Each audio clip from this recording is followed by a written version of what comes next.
সকালবেলা মাইমাজুয়াটা ঘুরছিলাম, তো সত্যিই যে মাইমাজুয়ার প্রকৃতি দেখছি, দেখতে দেখতে চায়ে চুমুক দিচ্ছি। এখন এই একেবারে গ্রামের পাশে, মানে যে আমাদের যে হোমস্টের পাশে বসে আছি। বসে বাইরের যে দৃশ্যটা সেটা দেখছি। এখন অনেকটা কুয়াশায় ঢেকে গেছে ঠিকই, তবে একটু আগে যে দৃশ্যটা দেখছিলাম,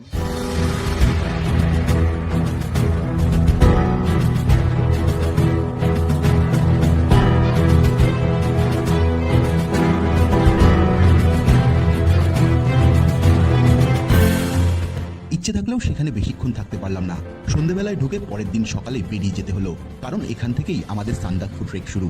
পরের গন্তব্য গাড়োয়ালে ভঞ্জন। তবে তার আগে মাইমাজুয়ার পাহাড়ের ধাপ চাষের জায়গাটা ঘুরে বেড়ালাম, আর তাতেই অদ্ভুত একটা এনার্জি পেয়ে গেলাম, যেটা ট্রেকের পথে আমাদের খুবই দরকার ছিল।